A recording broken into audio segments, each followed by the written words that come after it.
Gostaria de agradecer a Jesus, divino e amado Mestre, por mais esta rica e feliz oportunidade. Agradecer os Espíritos amigos, que iluminem a minha mente, o meu coração, para que eu possa fazer viva a mensagem que for de desejo dos Espíritos superiores. Jesus, divino e amado Mestre, muito obrigado. Graças a Deus. Então, gente, boa noite. Vamos dar continuidade ao Evangelho segundo o Espiritismo. E hoje a gente vai falar de um assunto que quase não é presente na vida de ninguém, que é a raiva. Então, acho que ninguém aqui sente raiva, só espírito regenerado, em missão aqui, né? Então, vamos fazer uma leitura corrida, assim, depois todos esses trechos aí, ó, que eu sublinhei, a gente vai falar deles, tá? A gente vai levar os conceitos. Você lê para mim, por favor. Agora,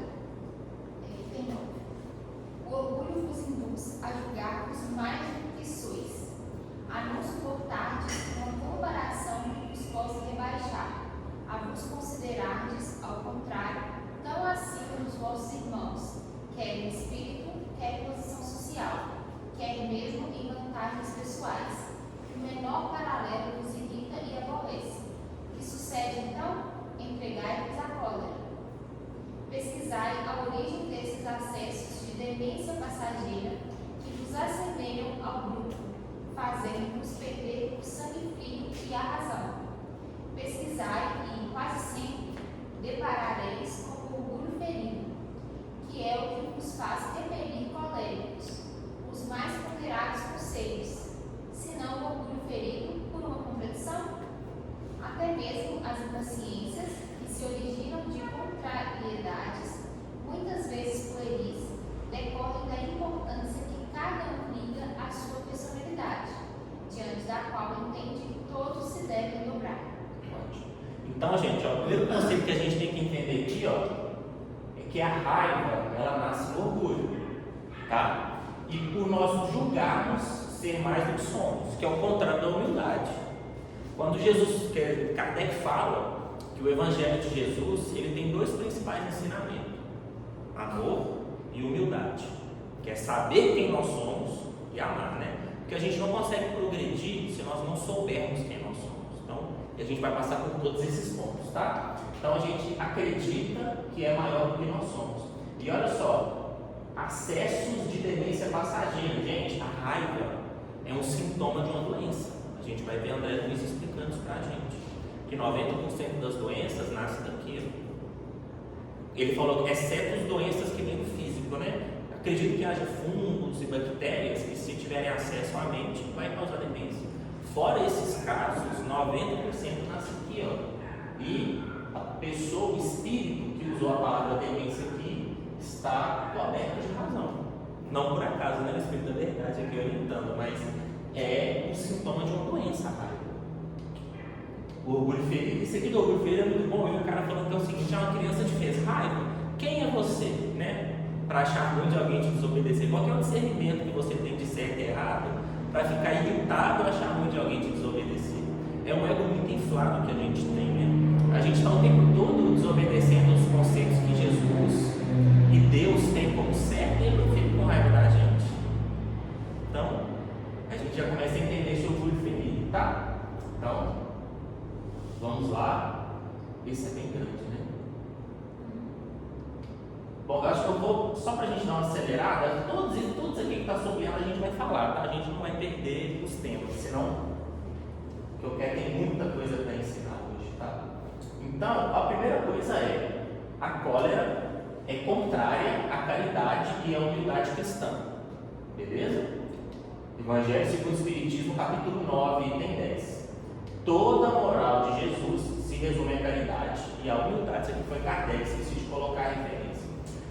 Então, olha só, se a cólera é contrária à caridade e à humildade, e a moral de Jesus se resume na caridade e na humildade, quando eu sinto raiva, eu estou indo diretamente na contramão do que Jesus quer. É direto.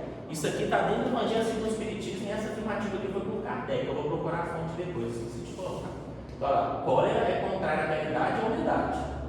A moral de Jesus se resume na caridade e na humildade. Então, primeiro a cólera é difícil a gente falar o que é grave e o que não é. Mas eu vou ter uma licença poética aqui com vocês. A caridade é uma falta grave. A cólera é uma falta grave com os ensinamentos de Jesus. A primeira coisa que a gente tem que entender, tá? Então, vamos começar a falar aqui, ó. O egoísmo, chaga na humanidade, tem que desaparecer da terra, cujo progresso moral obista impede, né? Uma barreira. Então, o egoísmo te impede de progredir moralmente. O egoísmo é, pois, o alvo para o qual todos os verdadeiros crentes devem apontar suas armas, dirigir suas forças e suas coragens. Olha aqui, ó. Digo, coragem, porque dela muito mais necessita cada um para vencer a si mesmo do que para vencer os outros. Isso aqui é importante. Quando a gente fala de orgulho, é muito difícil separar o orgulho do egoísmo. Muito difícil. São chagas que praticamente andam juntas. E aí, a gente começa a entender, o primeiro passo para a gente entender a raiva é que o Evangelho de Jesus é uma vitória contra si mesmo. Jesus não veio ensinar a gente como derrotar os outros.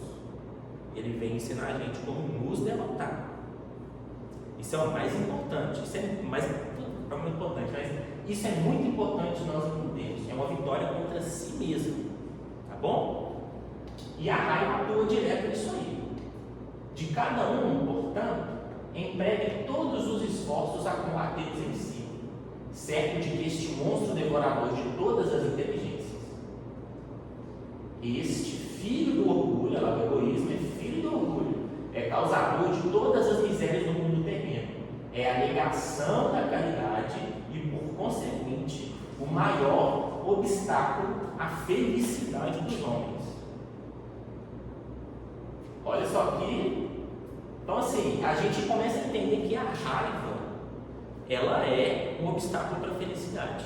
Muito mais do que para o progresso, é para a felicidade. Uma pessoa que está em constante raiva, dificilmente ela vai estar feliz. É difícil que naquele momento de raiva brote alguma felicidade em você.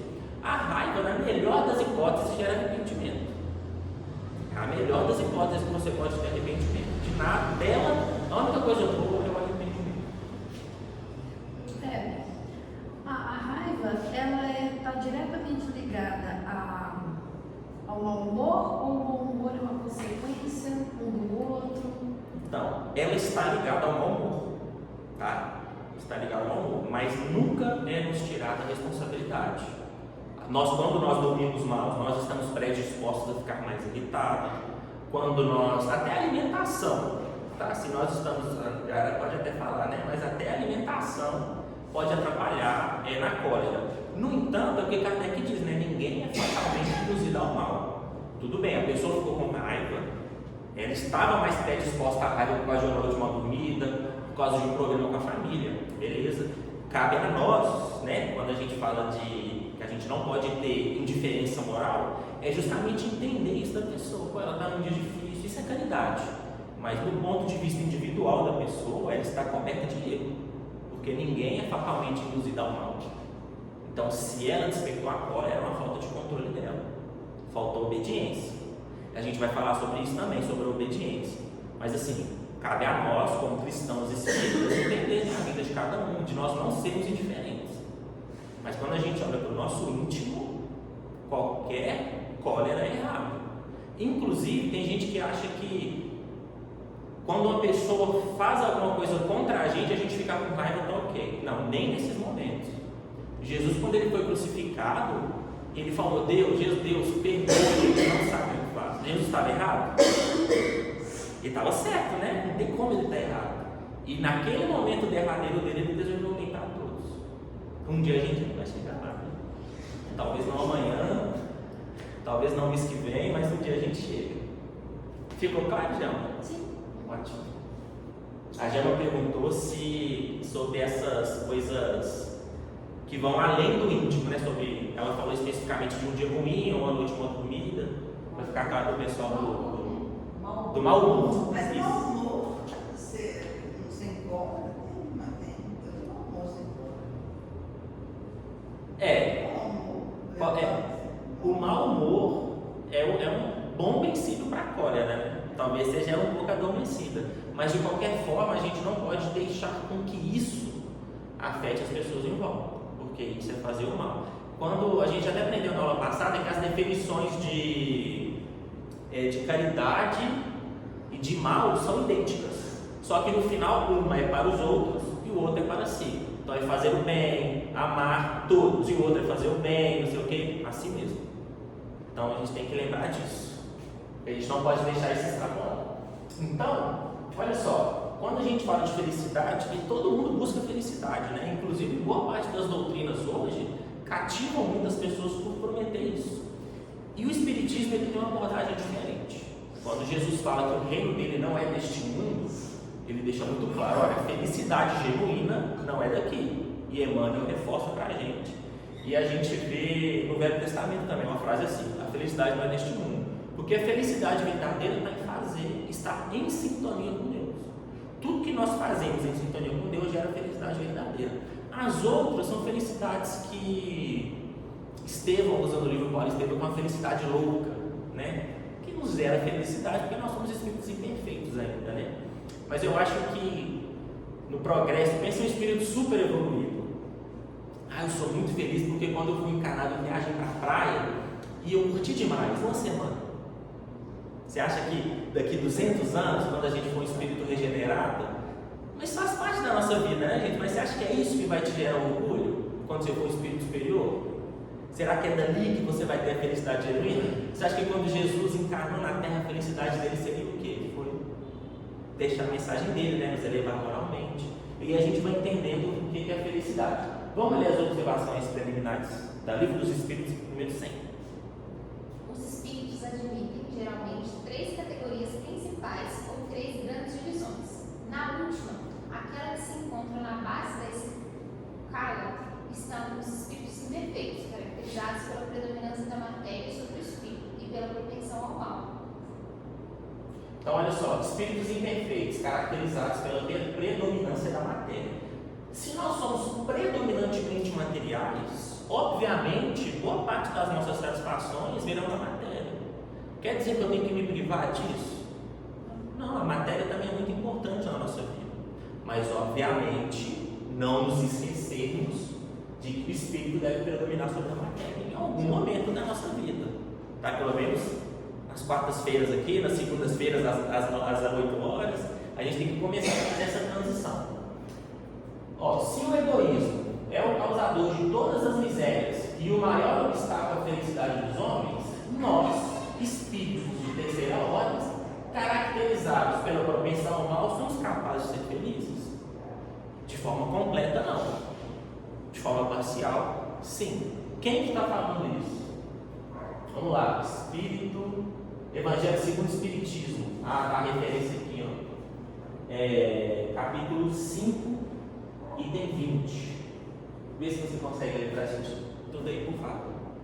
Em tese geral, pode afirmar-se que a felicidade é uma utopia a cuja conquista as gerações se lançam sucessivamente, sem jamais lograrem alcançá-la. Se o homem realizado é uma raridade neste mundo, o homem absolutamente feliz jamais foi encontrado.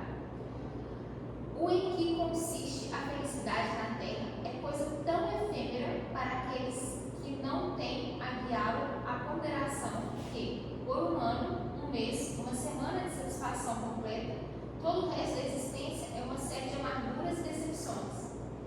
E notá-lo, meus caros irmãos, e falo dos venturosos da terra, dos que são invejados pela multidão.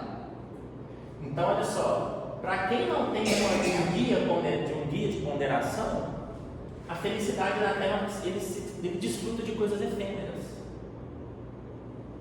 Não digo aqui, gente, o que cada um deve fazer da sua vida, o que é certo e o que é errado. Mas é um jeito de nos conhecer, né? Saber que somos espíritos imperfeitos, predominantemente materiais, e que naturalmente nós vamos buscar as coisas da matéria. Com o tempo a gente vai se desapegando disso. Então, onde eu quero chegar? Objetivamente, não poderá ser feliz o espírito colérico, apegado ao mal e à matéria. É aqui que eu quero chegar. O primeiro passo do nosso estudo é a cólera de acordo com os estudos e as referências que nós fizemos, tanto do Evangelho segundo o Espiritismo, quanto do Livro dos Espíritos, atuará diretamente contra a sua felicidade. E mais, tá? Se tornarão doentes espiritualmente e fisicamente, causas doenças. Vamos lá para alienados mentais do livro No Mundo Maior. Quase podemos afirmar que 90 em 100 dos casos de loucura, excetuados aqueles que se originam da incursão microbiana sobre a matéria cinzenta, começam nas consequências das faltas graves que praticamos, com a impaciência ou com a tristeza, isto é, por intermédio de atitudes mentais que imprimem deploráveis reflexos ao caminho daqueles que as acolhem e alimentam. Então, gente, a raiva, a impaciência, né, e a tristeza são ataques letais contra o próprio corpo. Letais mesmo. E não é só as lições espirituais que ditam isso pra gente. Quando a gente procura na ciência, eu dei um Google lá e já achei várias referências de confiança. Lá, se vocês já não achar várias. O principal das referências é na parte cardíaca. Olha só, eu trouxe algumas referências aqui. Ó. Apesar de o risco de sofrer um problema cardiovascular agudo seja relevantemente baixo, com apenas um ataque de raiva, ele aumenta entre pessoas que têm ataques frequentes. Universidade de Harvard. Isso é particularmente certo para os que possuem mais fatores de risco, ou para os que têm sofrido ataques cardíacos, derrames ou diabetes. Então, além da parte espiritual, nós temos a ciência corroborando com o que André Luiz disse. Aí eu quero ler mais essa parte aqui, olha, do nosso lado. Isso aqui é importantíssimo também. Você pode ler para a gente, por favor? Aprenda então a não falar excessivamente de si mesmo, nem comente a própria dor. Lamentação denota enfermidade mental e enfermidade de curso laborioso e tratamento difícil. É indispensável criar pensamentos novos e disciplinar os lábios. Somente conseguiremos equilíbrio abrindo o coração ao sol da divindade. Classificar o esforço necessário de imposição esmagadora, enxergar padecimentos onde há luta edificante, só identificar indesejáveis cegueiras da alma. Quanto mais utilize o verbo por dilatar considerações dolorosas no ciclo da personalidade, mais duros se tornarão os laços que o prendem a lembranças mesquinhas. Gente, lembra que eu falei com vocês que nós somos apegados à matéria? E nós sempre tentaremos buscar as nossas satisfações nas coisas materiais? Dificilmente a gente vai conseguir achar a sublime felicidade das coisas nesse mundo de matéria. Então as pessoas são muito negativas, elas veem a parte negativa de tudo. E realmente, gente, um planeta de provas e expiações não vai ser fácil as coisas. Se a gente não parar de ter essas coisas aqui, olha, imposição esmagadora, enxergar padecimentos onde há luta edificante. Quantas pessoas, gente, demonizam o próprio trabalho? Ao invés de enxergar por ali como a fonte, né, dos próprios ganhos, né? Quantas pessoas ali vê a família, gente? Quantas pessoas demonizam a própria família? Que está ali na luta diária, todos os dias. Isso é egoísmo. Pessoas que falam demais de si, como se o mundo tivesse ali para dar prazer e gerar felicidade para aquela pessoa. Ah, no meu trabalho tem um fulano que fala muita besteira. Ele trabalha com 20 pessoas, as outras 19 tratam ele bem, e a uma que trata ele mal torna a vida dele um inferno, ao invés de ele enxergar as outras que fazem ele bem. Então, o egoísmo, né, vai gerando uma espécie de doença. Tá bom? Aí a gente vai entrar para a segunda parte. Aí eu vou passar por cada parte dessa aqui, ó, sublinhado ali. Então, olha só, o que a gente vai falar, ó. O homem se julga dispensável de empregar esforços para se corrigir dos defeitos em que de boa vontade se compraz. Então, olha só, isso aí. O homem se julga dispensável. Às vezes, nós não queremos lutar contra a nossa raiva nos apoiando, por exemplo, no mau humor. Ah, não, hoje eu estou com raiva porque eu estou de mau humor. Amanhã eu vou dormir bem, não vou ter mau humor e não vou ter raiva. Ah, não, hoje eu não comi nada, eu estou sem comer desde a parte da manhã, eu senti raiva agora, não vou pedir desculpa, não vou me esforçar para melhorar. Amanhã eu me como bem e paro de sentir raiva. Não é assim que funcionam as coisas. Olha o que a pergunta 988 do Livro dos Espíritos vai falar para a gente. Há pessoas que a vida se escoa em perfeita calma, que nada precisam de fazer por si mesmas se conservam isentas de cuidados.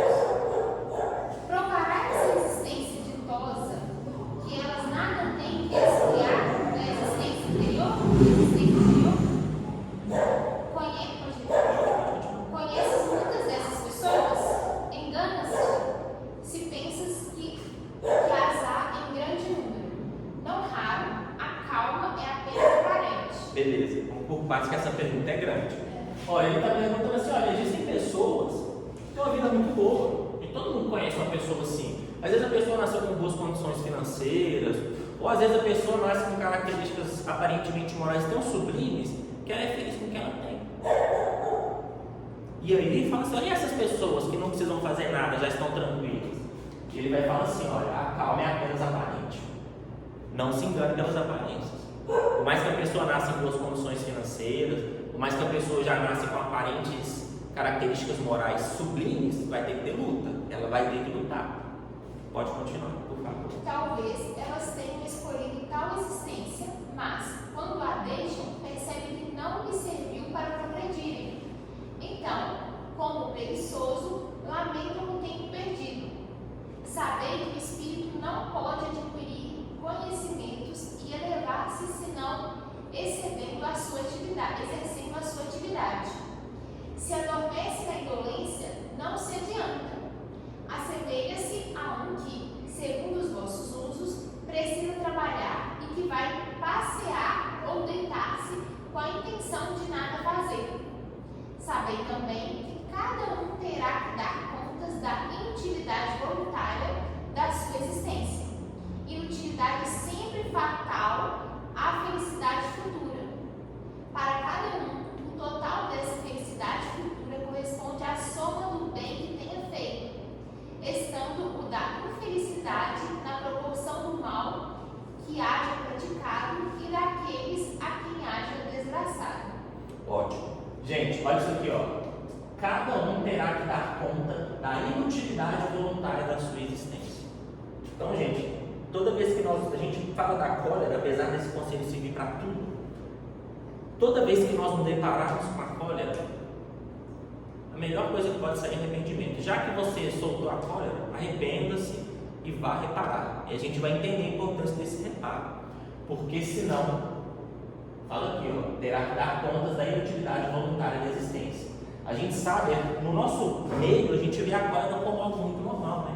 As pessoas enfurecem-se umas contra as outras, ofendem umas às outras, e a gente pode achar que esse comportamento é normal, natural, mas não é, tá? E não lutar contra essas más tendências qualifica-se como preguiça e inutilidade. Olha só, percebe que não lhe serviu para nada. São ações, tempos de vida que não lhe serviu para nada. Tem uma frase que fala, né? Espero que quando a morte chegar, ela te encontre vivo. Espere quando a morte chegar, ela te encontre vivo, né? Porque essa é a inutilidade. Exatamente. A pessoa acha que não precisa fazer nada, que está tudo ok, e ela acha que com isso ela está só. Sim. No final das contas, né, só se preocupa com a morte e com quem não se preocupou com a vida, né? Porque a gente aqui, quando a gente está no espiritismo, a gente sabe que se a gente levar uma vida dedicada ao trabalho, ao aprimoramento pessoal, o que eu tenho que ter medo da morte? Inclusive, eu até quero bem, né? Mais rápido, ficar livre logo. Nem tanto. E aí, mais uma chamada de atenção de São Luís, olha só. Aquele cujas mãos sejam desocupadas e o espírito ocioso será punido e deverá recomeçar sua tarefa. Qual dentre vós, se há em vós roubar uma árvore que não produz bons frutos, não dirá ao seu servidor: cortai essa árvore e lançai-a ao fogo, porque seus ramos são estéreis. Ótimo. Não é raro nós vermos livros, até de André Luiz, onde haviam espíritos cuja a desencarnação é o melhor caminho. Mas olha, esse espírito só está se complicando. Quanto mais ele fica aí, mais ele se complica. Vamos voltar com ele para cá, a gente conversa com ele, ensina, quem sabe numa próxima. Então, gente, se deem conta de que, principalmente quanto à cólera, que é o assunto de hoje, quando se deparar com ela, arrependa-se, procure instrumentos para melhorar-se. Porque se o seu estado atual hoje ao se deparar com aquilo, você se encoleriza, não adianta você esperar sem fazer nada, porque se você se mantém estático e enfrenta a mesma coisa, o resultado vai ser o mesmo. Né? Se a gente tem os mesmos recursos para fazer a mesma coisa, o resultado é o mesmo. A gente tem que mudar os recursos, procurar orientação. Tem pessoas aí que vão encontrar orientações de profissionais, psicólogos, psiquiatras, tem pessoas que vão encontrar aqui dentro do centro espírita, a gente que vai encontrar na própria família, mas alguma coisa tem que ser feita para esse aprimoramento. Tranquilo? E aí, a gente começa a... Eu sempre gosto de trazer essa questão 909, porque a gente sempre acha que é muito esforço que tem que fazer. Olha só, pode modificar o que é do espírito quando quer com vontade firme. Tem que ter vontade. Pode ler, por favor. Poderia sempre o homem, pelos seus esforços, vencer as suas más inclinações? Sim, e frequentemente, fazendo esforços muito insignificantes. O que lhe falta é a vontade. Quão poucos entre vós fazem esforços? É uma pergunta difícil de ouvir, mas eu gosto sempre de trazer ela. Mas aqui, vamos tentar deixar um pouquinho mais leve essa pergunta. Tem coisas tão pequenas na nossa vida, hábitos, tem uma minha digníssima ali, tem coisas pequenas que eu faço que me incomodam tanto ela, eu vou mudar isso. Eu não preciso começar com uma mudança gigantesca. Né? Assim, para a gente dar um milésimo passo, começa pelo outro. Então, às vezes, falta um pouquinho de vontade nas coisas pequenas ali, em vez de você mudar nas coisas pequenas, você vai conseguir enxergar as grandes com mais facilidade. Então, tem que ter vontade. Mas então, como vencer a cólera? Primeiro, nós temos que entender que nós somos espíritos simples e ignorantes. Que nós saímos do mesmo ponto de partida e que não há preteridos. Tá? Pergunta legial como exemplo aqui, olha. Todos os espíritos passam pelas provas que Deus lhe impõe. E os espíritos adquirem conhecimento dessas provas, tá? E aí você pode tomar duas posturas: submissão, obediência, espíritos ignorantes. A abnegação já é uma coisa um pouco mais sublime, né? É depois de muito tempo de obediência, e a gente vai entender como é que a gente chega lá também. Aí então você pode ser submisso, ou você pode ser esse outro aqui, ó. Outros só o suportam como mudando, que é aquela pessoa que reclama. Lembra que a gente falou que a pessoa que reclama demais ela é uma pessoa doente? A pessoa que tem raiva é um sintoma de uma doença. Então, muitas vezes, nós podemos ter dentro da família uma pessoa que é muito doente, que reclama demais. É difícil ver aquela pessoa, sabe? Mas, se Deus mandou, ouça, faça caridade, escute. E uma hora você vai achar a oportunidade ali. Sabe? Pode demorar uma semana. Você passa uma semana ouvindo a pessoa. Uma hora vai aparecer aquela oportunidade, você fala assim, vou pensar diferente. Uma hora vai. Vocês vão encontrar. Aquela pessoa está ali, não é por acaso. É você desenvolvendo paciência e ela tendo a oportunidade de escutar uma coisinha que vai acalmar o coração dela. Então a gente pode ter essas duas posturas. E aí a gente começa a entender que tudo na vida, na pergunta 907, que tudo que Deus deu, inclusive as paixões, vem com uma causa boa. O princípio das paixões, sendo natural, é mal em si mesmo? Não. A paixão está no excesso provocado pela vontade, pois o princípio foi dado ao homem para o bem e as paixões podem conduzir a grandes coisas.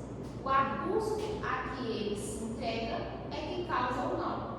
Gente, a gente sempre tenta vincular o orgulho a uma coisa ruim. A gente viu que o rancor, o ódio, ele vem do orgulho, né? Do orgulho. Só que o orgulho nem sempre é ruim. E a gente vai ter um exemplo vivo disso, inclusive na Bíblia, que é o maior de todos, que foi Paulo. Paulo foi muito orgulhoso, teve muito orgulho de seguir Moisés. Quando ele foi seguir Jesus, ele continuou tendo muito orgulho de seguir Jesus. O que ele estava disposto a seguir, ele fez até o final. Nós temos orgulho de ser cristãos, né? Então, nem sempre o orgulho vai ser uma chaga. O que vai transformar o orgulho em chaga é o abuso, que é o mau uso do orgulho.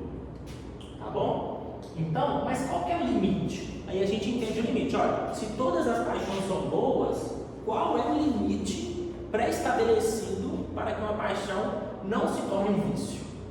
Vamos lá, vamos ver o que os Espíritos ensinam para a gente. Como definir o limite em que as paixões deixam de ser boas ou más? As paixões são como um cavalo que é útil quando governado e perigoso quando governa. Reconhecei, pois, que uma paixão se torna perniciosa no momento em que a deixais de governar e quando resulta num prejuízo qualquer para vós ou para outro. Comentário de... Pode ler o comentário. As paixões são alavancas que decuplicam as forças do homem e o ajudam a cumprir os desígnios da providência. Então, para revisar, as paixões são alavancas que nos ajudam a cumprir os desígnios da providência. A paixão é muito importante, tá, gente? É muito importante. Pergunta 908. Vamos ver quando é que a paixão vai ficar ruim. Vamos lá, pode continuar. Mas, se em vez de as dirigir, o homem se deixa dirigir por elas, cai no excesso e a própria força que em suas mãos poderia fazer o bem, recai sobre ele e o esmaga. Ótimo. Gente, a cólera não é um exemplo de perda de controle? Não consigo afirmar que todas as pessoas encolerizadas são descontroladas. Mas assim, recorra à própria vida de vocês. Quantas vezes vocês já se encolerizaram e perderam o controle das suas falas, das suas ações? Quantas vezes? E quando o seu orgulho faz você perder o controle, você é esmagado por ele. Então tá aqui, ó. O orgulho é bom? É. Mas desde que você não seja controlado pelo seu próprio orgulho. Só para a gente deixar claro que nem todas as paixões são maléficas, tá? Esse aqui eu vou pular. Beleza. Aí, olha só, isso aqui no livro de Paulo Estevão. Lembrando duas comparações aqui, ó. Primeiro, o orgulho, lá no Evangelho segundo o Espiritismo. O orgulho vos induz a julgar-vos mais do que sois, a não suportardes uma comparação que vos possa rebaixar, a vos considerais. Quem leu Paulo Estevão, Saulo, sabe que Saulo começou a perseguir Estevão porque Paulo perdeu na retórica. Estevão estava pregando, Paulo foi tentar uma dialética com Estevão e foi esmagado por Estevão. A retórica de Estevão foi superior à de Paulo. Paulo encolerizou-se, começou a perseguir Estevão e não parou até que o matasse. Ele não se julgava melhor que Estevão. Quando Estevão ganhou na retórica, ele não suportou uma comparação que vos possa rebaixar. Encolerizou-se e perseguiu Estevão. Aí olha só, a paixão propriamente dita é o exagero de uma necessidade ou de um sentimento. Está no excesso e não na causa. Então ele tinha orgulho, mas foi excessivo. Quando Estevão viu Paulo e viu o que ele fazia com Moisés, olha o que um cristão fez. Não teve ódio de Paulo. Olha o que Estevão falou para ele. Lê para a gente, por favor. Cristo os abençoe. Não tem no teu noivo um inimigo, tem um irmão. Saulo deve ser bom e generoso. Defendeu Moisés até ao fim. Quando conhecer a Jesus, servi-lo-á com o mesmo fervor. Se para ele a companheira amorosa e fiel. Estevão é irmão da noiva de Paulo. Paulo não sabia. Quando foi morrer Estevão, a Abigail falou: Paulo, eu acho que esse cara é meu irmão, deixa eu ver ele. Quando foi lá ela. E ela perguntou: quem é esse Cristo que está te matando, pelo amor de Deus? Ele falou: é o Salvador, não preocupa. Você vai conhecer ele, você vai se convencer. E ele olhou para Saulo e falou: olha só, esse rapaz defendeu Moisés até o fim. Ele seguiu o que Moisés escreveu até o fim. Quando ele conhecer Jesus, ele vai fazer o mesmo. Vai seguir Jesus até o fim. E não deu outra, né? Paulo se tornou o apóstolo dos gentios. E ele mesmo se declarou, como a gente viu na aula de quarta-feira, que de todos os apóstolos, Paulo foi o que mais trabalhou. Então Estevão estava corretíssimo, né? Olha aqui o orgulho se transformando de uma paixão para uma virtude. Foi o orgulho que mudou? Não, foi o excesso. Ele conheceu a humildade com Cristo e se colocou no lugar dele. Exemplo maravilhoso, né? E falando em cólera, o Saulo, naqueles primeiros momentos, o excesso dele o tornava colérico. Exatamente. Ele perseguia e assassinava com requinte. Exatamente. Depois que ele se converteu, nunca mais levantou a mão contra ninguém. Contra ninguém. Tem um filme que chama Paulo, Apóstolo de Cristo. Essa frase não é canônica, mas reflete muito bem a frase de Paulo, a vida de Paulo. Um romano chega assim para Paulo e fala assim: você parece muito mais um escravo do que um missionário. Aí ele falou assim: mas eu sou escravo mesmo, do Cristo. E ele era confundido como escravo, igual Jesus, né? Jesus era confundido com os humilhados. E aí ele transforma esse orgulho no que ele tem que ser, que é a humildade, que é saber o que nós somos. Ser humilde é saber o que nós somos. Quando Jesus ensina para a gente, você tem que ser humilde porque você tem muito que aprender. E nós temos mesmo, né? Não tem nada na vida que a gente não tem que aprender. Isso é ser humilde, não é se rebaixar, é saber exatamente o que a gente é. Beleza? Vamos lá, saber o que a gente é. Pergunta 919. Olha o caminho mais fácil para o progresso. Qual o meio prático mais eficaz para se melhorar nessa vida e resistir ao arrastamento do mal? Um sábio da atividade nos disse: conhece a ti mesmo. Gente, temos que conhecer a nós mesmos. Isso é ser humilde. Isso aqui é humildade, conhecer a ti mesmo, saber os seus defeitos, saber as suas falhas. Se alguém apontar para você uma deficiência, reflete sobre aquilo, não se encoleriza. Isso é ser humilde, não é se rebaixar. Beleza? Aí olha só.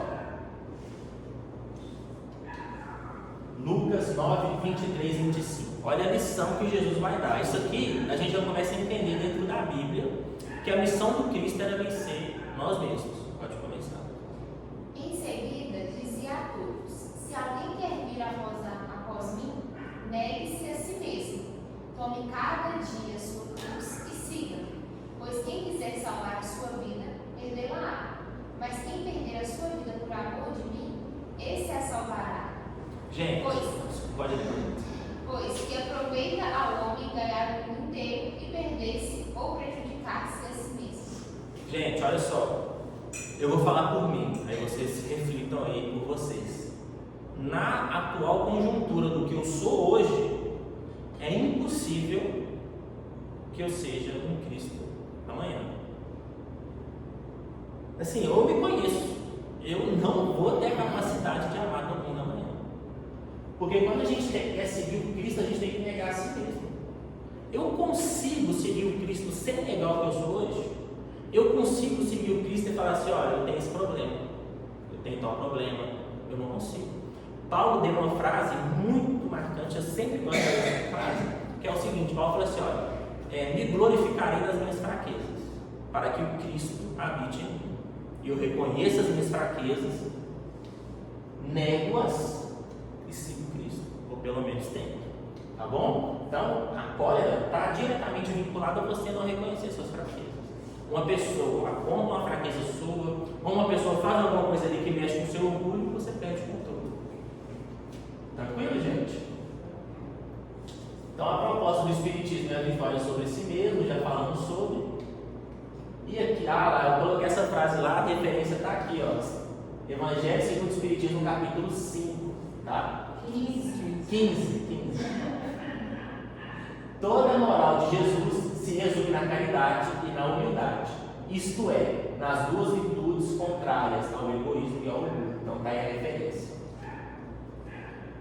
Agora, quanto de caridade a gente tem que fazer? A gente fala que a gente tem que se esforçar, a gente fala que a gente tem que fazer, mas o Espiritismo, ele fala para a gente o quanto que a gente deve fazer caridade, porque hoje nós temos pessoas com muito mais recursos, né? Até de tempo. Às vezes a pessoa ela tem uma profissão ali que exige dela meio horário, ela consegue destinar o resto do dia dela para qualquer coisa, para o bem, e a gente vê aquela pessoa, nossa, a pessoa estuda o Espiritismo ali 8 horas por dia, como é que eu vou ser com essa pessoa? A gente tem disso, né? Tal pessoa nasceu numa condição melhor, ela dedica-se tanto, eu não vou conseguir fazer isso. Só que o Espiritismo ele dá essa resposta para a gente. Olha lá, pode ler para a gente. Para agradar a Deus e assegurar a sua posição futura, bastará que o homem não pratique o mal? Não. Cumpre-lhe fazer o bem no limite de suas forças, porquanto responderá por todo o mal que haja resultado de não haver praticado o bem. Ótimo. Ótimo. Responderá por todo o mal que haja resultado de não haver praticado o bem. Então, gente, lembra que eu falei com vocês que o espiritismo é uma vitória contra si mesmo, eu não estou competindo com a Jaiara, eu não estou competindo com a Zezé, eu não estou competindo com a Gel, eu estou competindo comigo. O meu inimigo sou eu. Se o maior esforço que eu consigo designar para o bem, para a caridade, é 1 hora por semana, eu estou dando tudo que eu tenho. Olha que maravilhoso, não tem uma passagem da Bíblia, vou pedir para você procurar essa. Da moeda, né? Isso. Coloca aí, moeda, Jesus, viúva. Deve aparecer. Fé em Deus vai aparecer. Uma viúva joga uma moeda e todo mundo fica assim, nossa, aquele rapaz jogou um saco inteiro de moeda. E Cristo falou assim, olha, ela jogou tudo que ela tinha, então ela deu mais. Então, não é a respeito do quanto que se dá em relação aos outros, em relação à sociedade. Olha, quanto que você pode dar? É isso? É o que é saudável para você? É 1 hora por semana que você consegue conciliar o seu trabalho, a sua família, o seu estudo? É. Então você está dando tudo que você pode. E pronto, você está fazendo o melhor possível da sua encarnação. Não é se comparando com os outros que está o progresso. Conseguiu achar? Tem 2 versículos que falam dessa passagem lá. Marcos, capítulo 12, versículos 41 a 44. E Lucas, capítulo 21, versículo 2 a 4. É normal que na Bíblia os versículos se repitam. Então está lá a história com as referências. É grande? Na verdade, eu peguei a referência aqui. Não, tá bom, pode ser. A história. Peguei a história. Tem, você pode ler, pode ler. Ah, não, tem que ser já. Não, mas tem problema não. Depois procurando aí quando você achar, eu. Você que eu leio. Isso. Tá aí. Então, vamos lá. Não existem paixões de tal maneira vivas e irresistíveis que a vontade seja impotente para o superar. Aí a gente vai começar a entrar na parte mais profunda do estudo agora. Eu vou precisar dar atenção para vocês, vou até usar o quadro. Olha só. Há muitas pessoas que dizem que eu quero, mas a vontade está somente nos lábios. Gente, livre-arbítrio vai falar eu quero? Não, livre-arbítrio é lá e fazer. Então muita gente fala assim, eu quero abandonar. Tem que falar alguma coisa que não vai afetar muitas pessoas, né? Eu quero abandonar o vício de comer chocolate. Mas não faz nada. Mas ele quer, de fato ele quer, mas não tem vontade. Consigo achar? Pode ler pra gente, por favor. Oferta da viúva. Jesus sentou-se em frente do lugar onde eram colocadas as contribuições e observava a multidão colocando dinheiro nas caixas de ofertas. Muitos ricos lançavam ali grandes quantias. Então, uma viúva pobre chegou-se e colocou 2 pequeninas moedas de cobre, de muito pouco valor. Chamando a si os seus discípulos, Jesus declarou: afirmo-lhes que esta viúva pobre colocou na caixa de ofertas mais do que todos os outros. Todos deram o que lhes sobrava, mas ela, da sua pobreza, deu tudo que possuía para viver. Tá vendo? Olha aí que lindo. No limite das forças dela, né? Não foi a quantidade de horas, nem a quantidade de dinheiro doado que faz uma pessoa cumprir a missão. É o que ela pode dar. Se ela deu o que ela é capaz, não, perfeito. Poderia ter dado nada mais do que isso. Então, olha só. Elas querem, mas estão muito satisfeitas de que assim não seja.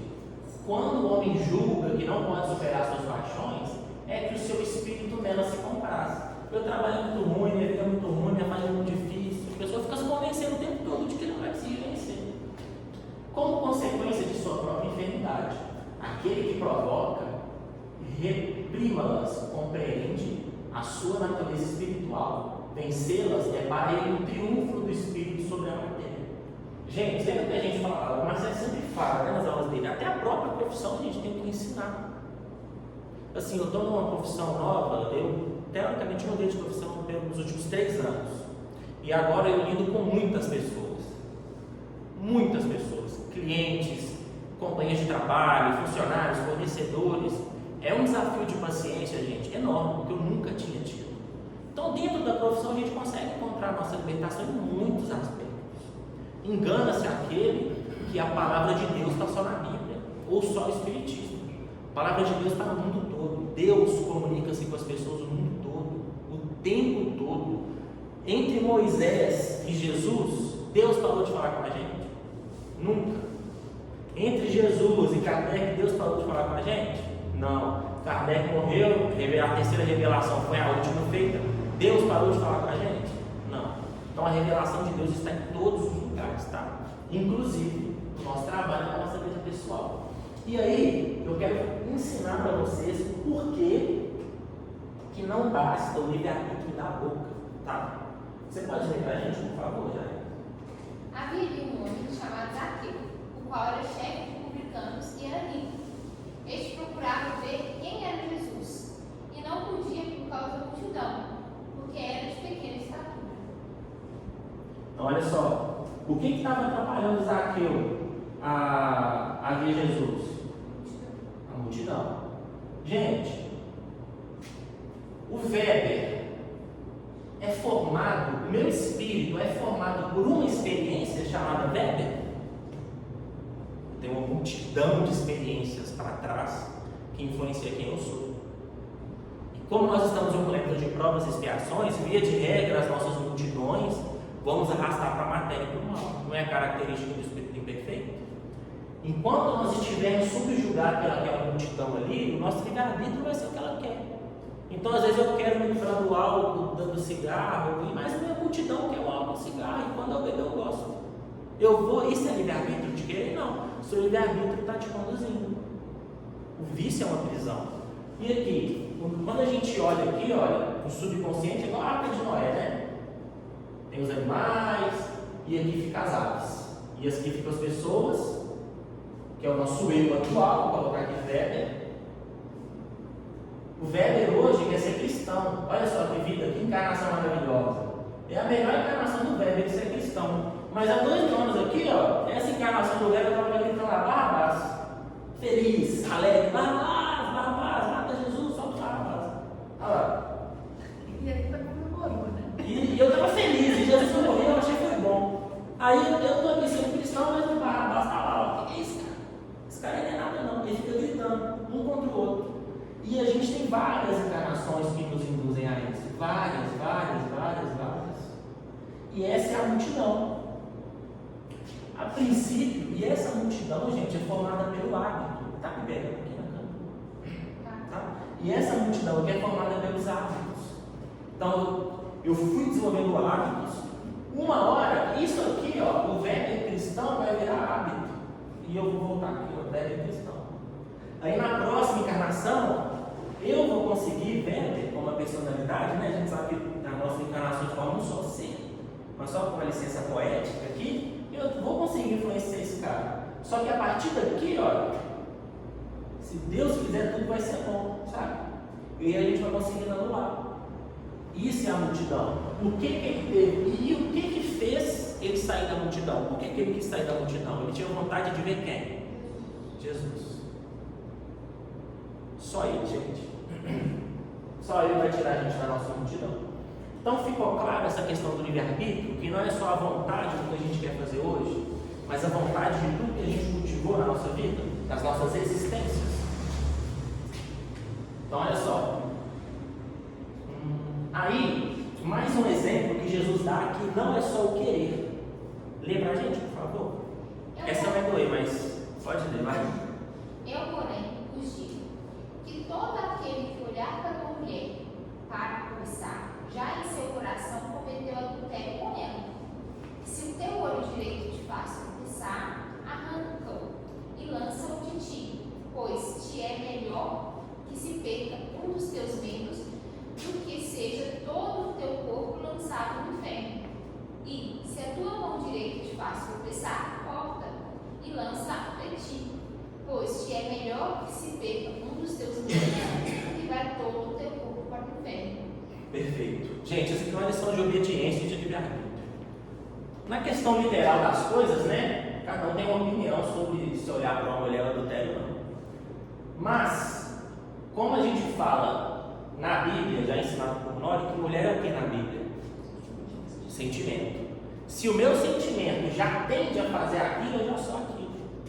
Se eu tenho o sentimento de tender a fazer o mal, eu já sou mal. O que eu tenho que fazer para conter isso? Porque o meu sentimento é difícil de controlar. Porque o meu sentimento ele é formado por milhares e milhares de encarnações que estão se somando ali, degladiando-se umas contra as outras.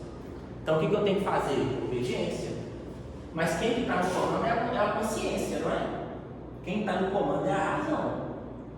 Quando Maria fala para Jesus, vá e faça tudo que ele vos disser. É a mulher falando para o homem que tem que fazer tudo que ele manda. É a mulher sendo submissa ao homem? Não. É o sentimento sendo submissa à razão. Isso é importante.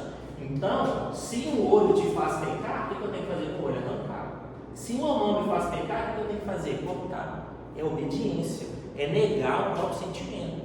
Eu, sabendo o que é bom, tendo vontade de fazer o mal, vou fazer o que é bom. Obediência. Beleza? Então, olha só. No curto prazo, só é possível vencer a cólera através da obediência. Porque o nosso sentimento está aí. Ó. No longo prazo, o controle da cólera fará parte da nossa multidão. Lembra do hábito? Vou desenvolvendo o hábito. E passará a ser vencido automaticamente, com força de lei. Porque esse pessoalzinho aqui, ó, tem força de lei sobre nós. Mas o ato de fazer o bem tem força de lei sobre tudo.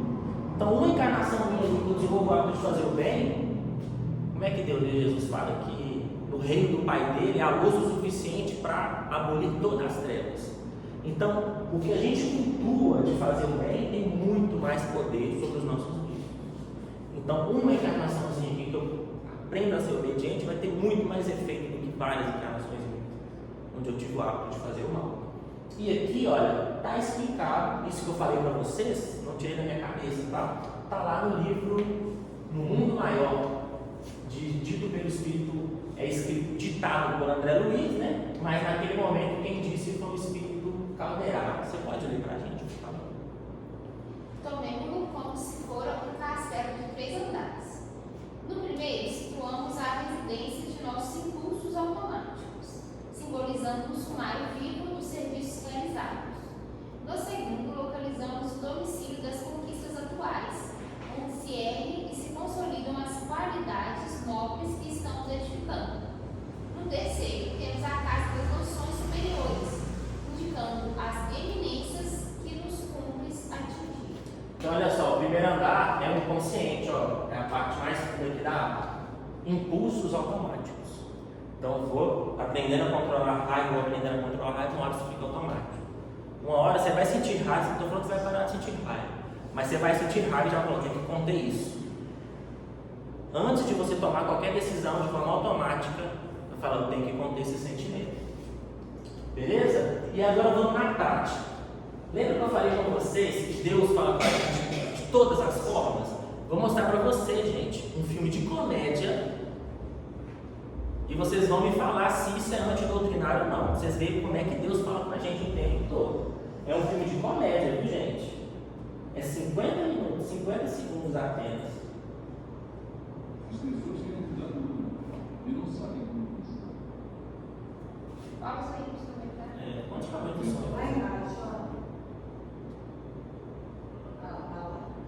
Aí, Tá no máximo. Deixa eu ouvir o som do computador. Não, é na caixinha, tem o mais. Ah, na caixinha. Tem o mais agora. Estou tendo problemas técnicos aqui. Aqui, ó. Vou deixar bem alto, assim, depois a gente diminui. As pessoas querem mudar o mundo e não Tá bom? Tá alto? Tá bom? sabem como começar.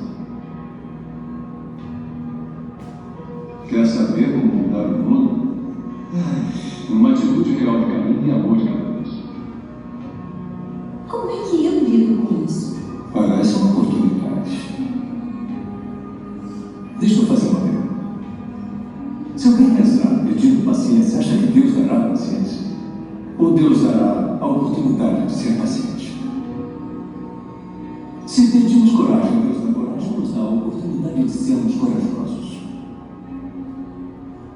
Se alguém impede que a família seja mais unida, acha que Deus une a família com amor e alegria, ou dá a eles a oportunidade de se amar?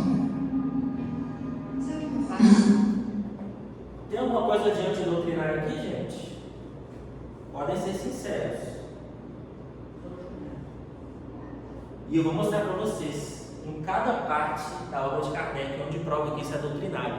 E para você ver que Deus levou o Evangelho através de um filme de comédia para um monte de gente em 50 segundos. E todo mundo hoje em dia usa essa frase. Tem gente que acha que até é bíblica. Quem nunca ouviu ela, né? Olha lá, a primeira coisa que a gente tem que entender é aqui, ó.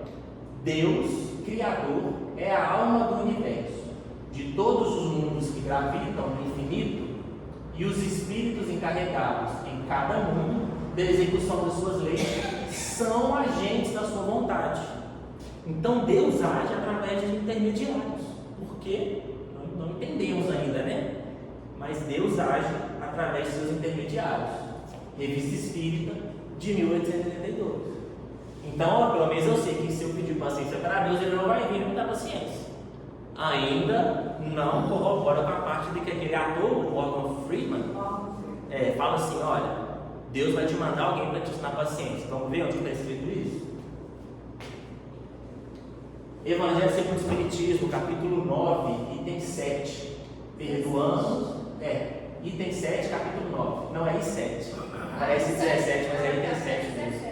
É a fonte. Ó, perdoamos aos que Deus colocou em nosso caminho para serem instrumentos do nosso sofrer e para nos porem à prova da paciência. Então tá aí, ó, os Espíritos vindo testar nossa paciência. Graças a Deus, né? Aí, mas Weber, como assim Deus usa pessoas impacientes para ensinar os nossos filhos? Como assim que as pessoas más conseguem ensinar? Até as pessoas más são usadas como instrumento de Deus? Vamos ver o que o Espírito, o ministro Flacos, no livro Libertação, fala para a gente. E estejamos convencidos de que se o diamante é lapidado pelo diamante, o mal só pode ser corrigido pelo mal. Funciona a justiça através da injustiça aparente, até que o amor nasça e redima os que se condenaram a longas e dolorosas sentenças diante da boa lei. Ô gente, quantas pessoas na nossa vida a gente já viu sendo paciente? Quantas nós tivemos oportunidades? Inúmeras, né? A gente aprendeu? Então a nossa língua não é um exemplo. A nossa língua é experimentação. O mal só pode ser corrigido pelo mal. A gente não consegue aprender pelo exemplo ainda, então a gente vai aprender pela experimentação. Tranquilo? Então o primeiro passo, se a gente for testar na paciência, é agradecer. Como diz Paulo, né? A tudo dai graças. Então alguém testou a sua paciência? Agradece a Deus. Primeiro passo. E os escândalos são necessários, né? Mas ai de vocês fazer parte. Então essas experimentações, esses escândalos, eles vão fazer parte da vida. Se a gente não conseguir controlar eles, sucumbiremos à cólera, seremos esmagados. Como não fazer parte desses escândalos? Obediência e resignação. A resignação ainda é um processo um pouco mais sublime, né? Eu, pelo menos para mim, boa parte da minha vida é obediência. São pouquíssimas coisas que eu consigo me resignar. Mas eu entendendo o que é a lei de Deus, na marra eu vou lá e faço. Se meu olho está me fazendo pecar, eu arranco ele. Por enquanto é para mim. Eu sei que vocês já estão na resignação, já estão mais sublimados, mas eu ainda vou na pauta da obediência, tá? Aí aqui a gente já começa a entender um pouco melhor aquela parte que eu disse que eu vou dar uma acelerada, tá? Não dá tempo. A gente começa a entender um pouco melhor por que nós temos que nos arrepender. E também não é porque nós estamos com a razão, pelo menos aparente, que justifica nós ficarmos com raiva. A proposta de Jesus não é essa. Nós podemos nos pautar assim, mas Jesus nunca falou: ah, não, você tem que perdoar ele porque você também peca. Em alguns exemplos sim, né? Mas se a gente tirar o espírito da letra, o Cristo nunca errou e ele nunca ficou correndo da gente. Então o ódio não está vinculado a ter razão. Isso é importantíssimo. Então olha só, quando vocês ficarem irados, não pequem. Apaziguem sua ira antes que o sol se ponha. Se o sol se pôr aqui, gente, preterivelmente assim, é de preferência que seja nessa encarnação. Porque você vai ter que apaziguar essa ira, não vai? De qualquer jeito. Existem débitos não pagos no longo prazo? Não existe. Weber, você está falando muita besteira, você não pode falar isso, que ninguém vai ficar sem pagar dívida. Vamos ver. Lê pra gente aí, isso aqui foi o próprio Cristo falando. Concilia-te depressa com o teu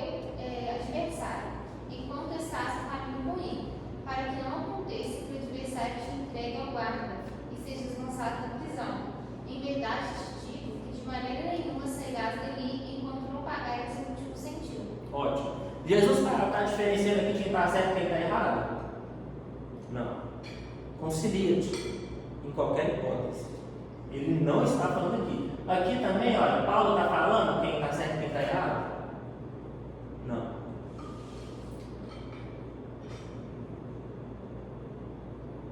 Aqui também, ó, vou ler, ó. Eu, porém, vos digo que todo aquele que se encolerizar contra seu irmão será réu de juízo. E quem disser ao seu irmão, raca, que é inútil, pequena, alguma coisa que menospreze a pessoa, né? Será réu diante do sinédrio. E quem lhe disser tolo, então se você ofender alguém também, será réu do fogo do inferno. Ou seja, aqui em Mateus, está dizendo quem está certo e quem está errado? Não. A ira, seja de qualquer lado, é um atentado contra as leis de Deus. Beleza? E aí, Emmanuel, eu vou ler só essa parte aqui, olha. Ele dá exemplos, olha, para a gente não usar a língua de chicote, para a gente erguer uma muralha do dever, né, que é ser obediente. Olha o que ele fala no final. Sobretudo, à frente de qualquer companheiro encolerizado, não lhe agrave as distonias. Ninguém cura um louco zunindo do crânio. Ou seja, ninguém cura um louco balançando ele, né? Aí olha só, se alguém te lança em rosto o golpe da intemperança de espírito, ou se te arroja a pedrada no súbito, desculpa irrestritamente, e se volta a ferir-se, é indispensável te reconheças na presença de um enfermo em estado grave. A cólera é uma manifestação da enfermidade. Deixa eu ver quantos slides que faltam, senão eu já dou uma resumida. Tá. Então aqui, ó, ser livre não é fazermos aquilo que queremos, mas fazer aquilo que devemos, né? Que se pode. À vontade. Aí eu quero só finalizar aqui então. Olha, muitas das vezes, eu vou finalizar aqui com uma frase de Abigail do livro Paulo Estevão, tá? Porque muitas das vezes nós não vamos conseguir controlar a nossa cólera em amor aos próprios irmãos. Mas se nós nos apegarmos ao amor a Deus, talvez nós consigamos. Olha o que ela falou para a gente. Pode ler para mim, por favor. Não será uma felicidade neste mundo podermos sofrer alguma coisa por amor de Deus? Quem nada tem, ainda possui coração para dar. E estou convicta de que o céu nos abençoará pela nossa resolução de servi-lo com alegria. Ótimo. Então, gente, o controle da cólera, às vezes por nós mesmos ou o amor aos irmãos, é difícil mesmo, né? Gente, eu vou pregar aqui que todo mundo já está na parte de amar todo mundo irrestritamente. Mas talvez se nós nos apegarmos ao amor ao Cristo e a Deus, a gente consiga. Beleza, gente? Tranquilo? Muito obrigado pela presença de todos, pela caridade.